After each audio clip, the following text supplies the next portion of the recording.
Baik, bismillahirrahmanirrahim. Assalamualaikum warahmatullahi wabarakatuh. Selamat pagi anak-anakku semua. Pagi menjelang siang ya. Tetap semangat meski dalam kondisi pandemi. Insya Allah nanti doa kita tetap konsisten. Semoga pandemi segera berakhir. Nah, untuk pertemuan kali ini saya akan melanjutkan terkait dengan materi kelistrikan bodi yang kemarin sudah kita pelajari. Masih ingat kan? Terakhir kita sampai ke ini, lampu kota menggunakan relay. Kenapa menggunakan relay?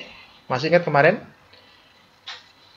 Relay itu kan fungsinya untuk kalau orang bengkel bilang biasanya memperbesar arus, tapi itu salah sebenarnya. Jadi relay itu hanya memendekkan arus, jadi memastikan arus yang lewat itu tidak akan mendapatkan kerugian tegangan ataupun arus. Nah, sekarang kita menuju ke lampu kota langsung saja. Nanti saya harapkan untuk anak-anakku semua aktif ya, memberikan komentar di bawah nanti. Nah, lampu kepala itu sesuai dengan undang-undang yang kemarin kita pelajari. Itu kan warnanya apa kemarin? Warnanya adalah warnanya adalah kuning cerah. Sesuai dengan undang-undang. Meskipun sekarang kalau kita melihat di jalan ataupun kalau kalian punya motor terbaru rata-rata menggunakan LED warna putih.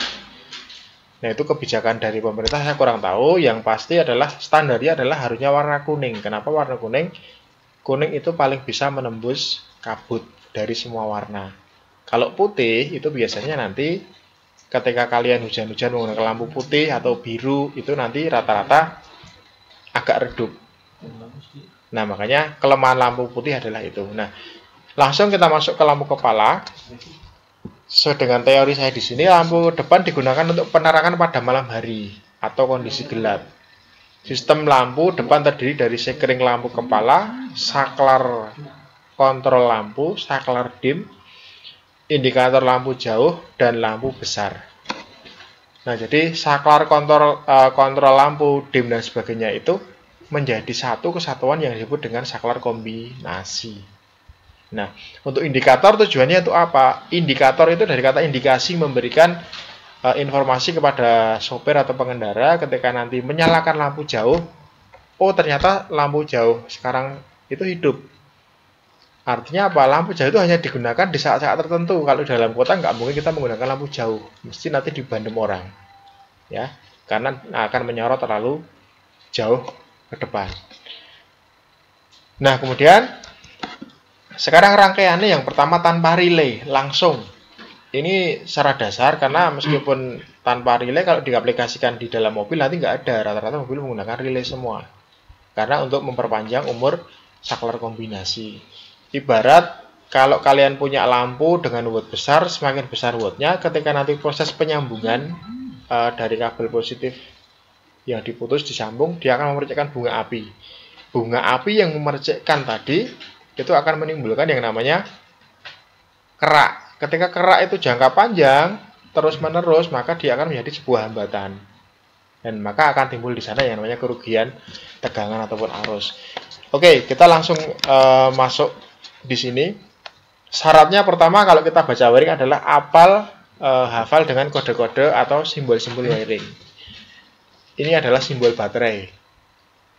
Kemudian yang bawah ini garis strip 3 memendek simbol ground atau massa. Kemudian naik dia ada fusible atau fusible link. Kalau fusible link itu adalah fuse yang utama yang paling besar. Kemudian ketika dicabangkan nanti ada masing-masing komponen menggunakan fuse sesuai dengan perhitungannya masing-masing.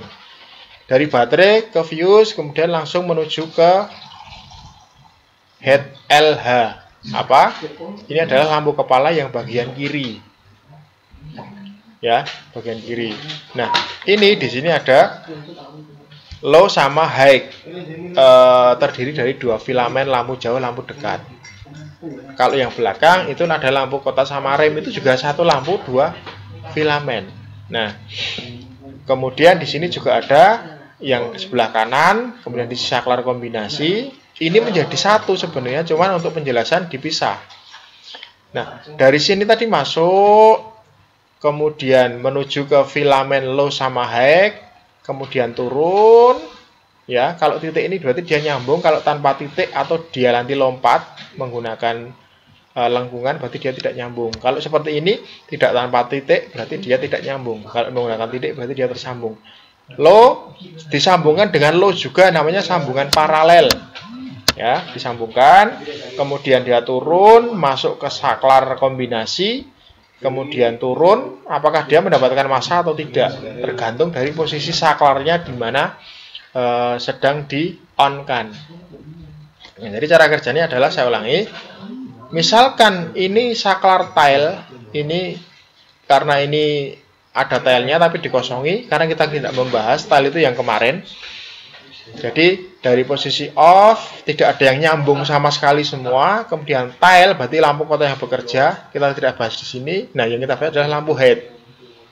Lampu head ini adalah lampu kepala. Ketika ini nyambung, ya, berarti ini dari massa ini tersambungkan kepada saklar. Ini kan nyambung ini ya. Head ini nyambung, kemudian nyambung ke saklar di sini. Nah, kalau yang terhubung sekarang saklar low, kepala low, low itu adalah rendah atau lampu dekat, high itu lampu jauh. Ketika di low kan, berarti yang nyambung adalah antara kabel dari filamen low nyambung kepada saklar low yang mendapatkan massa. Maka dia akan hidup. Kenapa kok hidup, Pak? Karena mendapatkan arus atau tegangan plus dan tegangan main. Kutub plus dan kutub main dia nyambung. Jadi tegangannya sampai kepada filamen low, maka dia akan hidup. Yang high otomatis tidak tersambung, tidak ada saklar yang high dan low itu jadi satu, harus bergantian. Bagaimana kalau yang high juga sama. Ketika low-nya nanti dipindah ke high, yang tersambung adalah ini tadi, filamen yang kedua high turun di paralel kepada filamen yang kedua high, kemudian turun masuk, ini dapat massa. Nah, maka ini lampu filamen high-nya adalah posisi sekarang hidup. Nah, di sini ada meter kombinasi. Apa meter kombinasi? Itu adalah indikator lampu. Jadi ketika nanti lampu high-nya hidup, lampu jarak jauhnya hidup, ini meter kombinasi juga harus hidup. Memberikan tanda bahwa si pengendara sekarang saya sedang menyalakan lampu hidup. Indikatornya biasanya warna biru di dalam speedometer. Jadi ini harus hidup biar pengendara tahu sekarang saya menyalakan lampu hidup. Artinya apa? Kalau ada papasan orang di jalan, ini harus dimatikan. Karena apa? Nanti membahayakan pengendara lain. Satu lagi saklar dim. Dim itu adalah saklar di mana ketika posisi saklar kombinasi off, lampu kota atau tile-nya off, lampu head-nya off, maka saklar dim ini langsung bisa dihidupkan dengan cara menarik tuas ke atas. Ceklek, maka dia ini hidup. Tujuannya untuk apa? Untuk memberikan perhatian kepada orang lain. Misalkan kita mau mengambil jalan untuk menyalip dan sebagainya, ataupun ketika di malam hari tidak etis ketika menggunakan klakson, maka lampu dim ini kita fungsikan. Jadi seperti itu. Jadi saya tidak perlu mengulang, silahkan nanti di play secara berulang di video ini untuk memperjelasnya. Kemudian berikutnya cepat aja. Sekarang menggunakan tambahan relay. Relay itu untuk apa? Nah, relay bukan hanya sekedar tambahan-tambahan, tapi dia berfungsi. Jadi kalau nanti di sini tanpa relay, itu yang akan memercikan bunga api pada saklar. Saklar menghasilkan bunga api, ada loncatan bunga api, ada kerak. Umur saklar dia akan pendek. Nah, di sini akan mengakibatkan nanti akan cepat mengganti saklar mahal. Nah, bagaimana solusinya? Ya, kalau ganti lebih murah kalau menggunakan relay. Paling harga 20.000, 25.000, 30.000, di bawah 50.000 itu kan banyak. Nah, sekarang perbedaannya apa? Ini pertama dari baterai, naik melalui fusible link dan fuse, kemudian masuk ke terminal 85 atau 86. Ini dibolak-balik, boleh 85 sama 86, boleh dibolak-balik. Ini saya ulangi di relay seperti ini. Nah, cara kerjanya ini ya. 85, 86 dibolak-balik boleh. Kalau secara teorinya itu 86 itu plus 85 massa. Teorinya. Jadi ketika ini diberikan arus plus dan min, ada tegangan di sini menghasilkan medan magnet. Maka ini akan menjadi medan magnetnya akan menarik logam yang di sini. 30 sama 87-nya terhubung. Oke, kembali ke sini. Nah, ketika ini ada arus atau ada tegangan plus masuk, kemudian diteruskan turun, ya, turun, kemudian di sini masuk. Nah, apa yang tersambung sekarang? Misalkan ini ada lampu head.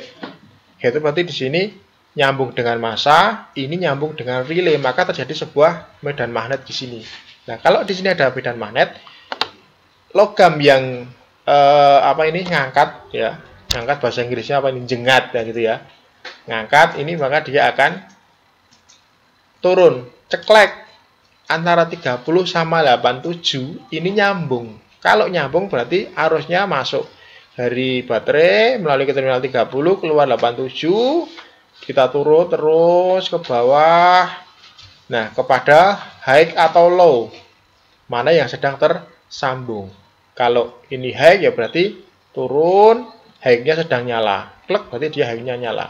Kalau low-nya yang tersambung, maka dia di sini akan low-nya yang hidup. Yang hidup berapa? Nah, karena antara high sama low ini disambung menjadi sebuah rangkaian paralel, maka dua-duanya akan hidup, kiri dan kanan. Kalau di seri bisa nggak, Pak? Bisa, cuman nanti kalau seri itu kelemahannya kalau satu mati, otomatis yang kedua akan mati. Tapi kalau paralel, ibaratnya ini putus, tidak akan terpengaruh pada lampu yang kedua, ataupun kedua putus, ke satu tidak akan ada pengaruhnya. Jadi seperti itu. Nah, indikator ini digunakan untuk, sekali lagi, ini hanya untuk lampu jauh. Cuman di sini ini sebenarnya rangkaian dari, saya ambil dari buku, ini sambungannya keliru, kebalik antara high sama low. Tapi yang prinsipnya kalian harus tahu adalah indikator lampu itu digunakan untuk indikator lampu jauh. Cuma di sini tertulisnya kan dapatnya low. Ini kemungkinan kesalahan dari wiringnya. Jadi tinggal balik aja antara high sama low-nya ini. Gitu. Secara umumnya saya minta tanggapan dari anak-anak semua. Ketika belum jelas mohon komen di bawah biar lebih mudah. Karena di kondisi pandemi seperti ini memang kemandirian belajar itu yang paling saya tekankan. Artinya apa? Tanpa diawasi orang tua ataupun guru, kalian tetap mempertahankan yang namanya haus akan ilmu pengetahuan. Mungkin itu sedikit dari saya sebagai pembelajaran hari ini tentang rangkaian lampu kepala baik tanpa relay maupun menggunakan relay. Silakan saya tunggu komennya di bawah ataupun pertanyaannya yang terkait dengan materi kita kali ini. Oke, minggu depan kita sambung lagi dengan materi yang berikutnya. Sukses. Assalamualaikum warahmatullahi wabarakatuh.